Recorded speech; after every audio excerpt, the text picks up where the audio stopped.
एक गांव में एक सुखी परिवार रहता था। उस परिवार में 3 भाई और एक बहन थी। उनके माँ बाप उन चारों से बेहद प्यार करते थे, मगर बीच वाले बेटे से थोड़ा परेशान थे।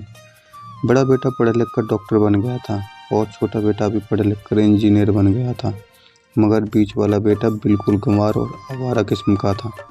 कुछ समय बाद उनके दोनों बेटे डॉक्टर और इंजीनियर ने शादी कर ली और महीनों के बाद ही उनकी बेटी का भी एक अच्छे घराने में विवाह हो गया। मगर बीच वाला बेटा अभी भी कुंवारा ही था। वह अनपढ़ था और कहीं पर मजदूरी का छोटा सा काम करता था। उसको शादी के लिए कोई भी लड़की नहीं मिल रही थी। उसके माँ बाप उससे बहुत परेशान हो चुके थे। अब जब भी उनकी बहन अपने मायके आती तो अपने डॉक्टर और इंजीनियर दोनों भाइयों से मिलती थी, मगर बीच वाले भाई से बहुत कम मिलती थी, क्योंकि वह उसे ज़्यादा पैसे नहीं दे पाता था। लेकिन फिर भी वह अपनी बहन से बहुत अधिक प्यार करता था। कुछ समय बाद उनके पिताजी के बीच वाले बेटे की बिना शादी के मृत्यु हो गई। उनकी माँ ने सोचा कहीं अब किसी के मुंह से बंटवारे की बात न निकले, इसलिए अपने ही गांव में एक सीधी सादी लड़की से मंझले बेटे की शादी करवा दी। शादी होते ही न जाने क्या हुआ, अनपढ़ बेटा मन लगाकर काम करने लगा और पहले से कहीं ज़्यादा मेहनत भी करने लगा। अब कोई भी पुराना दोस्त उसको मटर गश्ती के लिए बुलाने आता तो वह मना कर देता।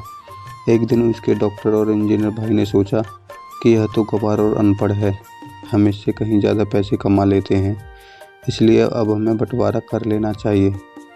माँ के लाख मना करने के बाद भी दोनों भाइयों ने बंटवारे की तारीख तय कर दी और उन्होंने अपनी बहन को भी बुलवा लिया।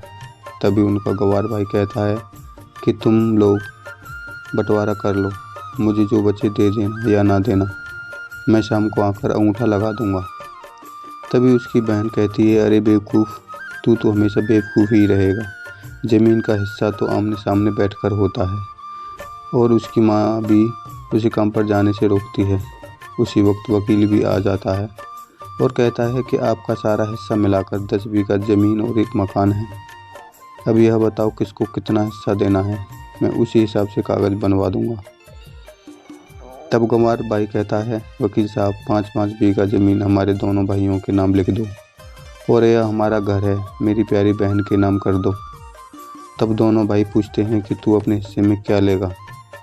गंवार भाई कहता है कि मेरे हिस्से में मेरी प्यारी माँ है। वह अपनी पत्नी की तरफ मुस्कुराते हुए कहता है, क्यों, क्या मैंने गलत कहा? उस गंवार और अनपढ़ की पत्नी अपनी सास से लिपट कर कहती है, माँ से बड़ी हैसियत क्या होगी मेरे लिए। उसी वक्त उसका गंवार पति भी अपनी माँ से लिपट जाता है। गंवार बेटे और बहू के प्यार ने जमीन जायदाद के बंटवारे को एक सन्नाटे में बदल दिया। तभी बहन अपने गंवार भाई के गले लगकर लिपट कर रोते हुए कहती है कि माफ़ कर दो भैया, मैं आपको सम्मान नहीं दे सकी। तभी उसका भाई कहता है, मेरी प्यारी बहन, इस घर में जितना अधिकार हमारा है उतना भी तुम्हारा भी है। और रही बात बंटवारे की, तो बंटवारा नहीं करने से जीवन ख़त्म नहीं हो जाएगा। क्यों करते हैं हम बंटवारा? क्या हम एक साथ मिलकर नहीं रह सकते, जैसे हम बचपन में मिलकर खेलते रहते थे? एक साथ मिलकर रहने को तो ही तो कहते हैं एक अच्छा परिवार और उसके परिवार को संभालती एक माँ।